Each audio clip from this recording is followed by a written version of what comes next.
Fantastic. First of all, lovely to meet you. Really nice to meet you.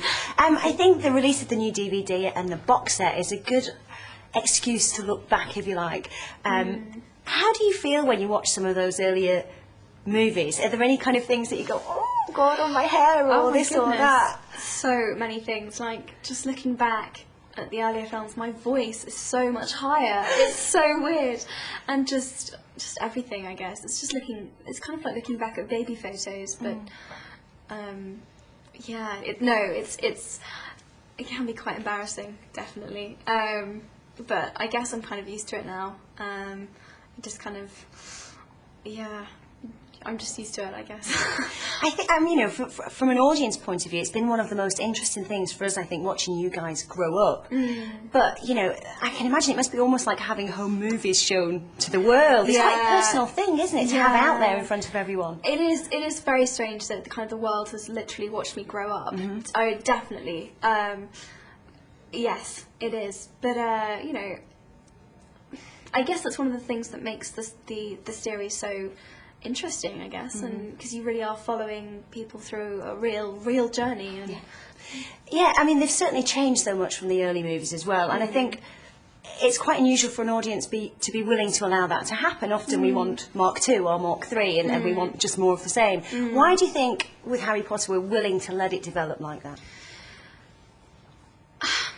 That's a really interesting question. I don't know. It's quite unusual that a film franchise gets more successful, if that makes sense. That with each film they seem to get better, and there's more hype about each one. You know, kind of the first one's really good, and then they decide to make a couple more, and they're kind of not quite as good.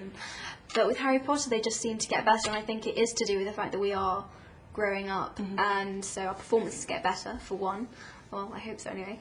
And I think the audiences get really attached to the characters in Harry Potter. I think it's very easy for everyone, different types of people, all different ages, to identify with a character in Harry Potter, because they're not perfect human beings. You know, they're kind of a bit geeky. They're kind of outsiders. They're kind of, you know, Harry's the underdog, and Hermione's a bit of a geek, and you know, Ron is kind of from quite a poor background, and he's a bit geeky too. And I don't know, I just think people just love, I think there's something very endearing about them, and I think I just think they're very easy to identify with, and people like watching them grow up and see where they go. And yeah, sorry, I've really just ranted. No, that's true. I think they're very human even when they're wizards. Yeah. And also, as you say, you've all of you developed so much as actors, but also we've had to watch you grow up in the spotlight as well, and that must have been really tough, particularly I think for you as a girl, having to deal with people talking about how you look, what you're wearing.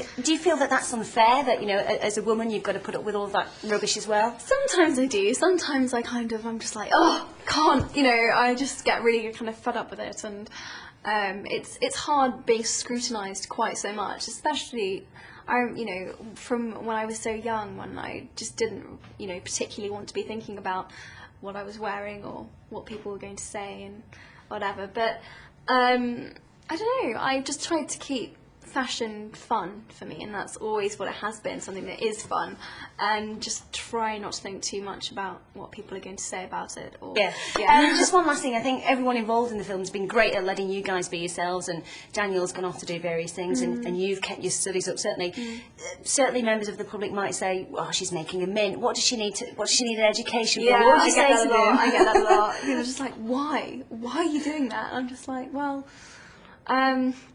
because I enjoy it, and learning is really important to me, and it keeps me motivated, and it makes me feel normal, and it keeps me in touch with my friends and normality just generally. And I don't know, it really means something to me. I don't know, it just really does. And before Harry Potter, that was always what I was going to do, and I guess I just want to be the same person. And I don't know, I just, you know, and also this is such an unpredictable business, and you know, one minute you're up there and another minute you're not, and it's all very unpredictable, and I just want to have something that I can fall back on, and something that, you know, if this all goes wrong and whatever, then there's something that I can do, and you know, I'll have, I don't know, just something else there. I don't know. It's hard to explain, but I don't know. I've worked really hard to keep up and keep doing it, and I'm really glad that I have. I think it's kept me sane. It's kept me sane. Well, good for you. I don't think you've got anything to worry about whether you become an academic or an actress or whatever. You're going to be grand. Thanks so much for chatting to us. Can't wait for the next film. Thanks very much.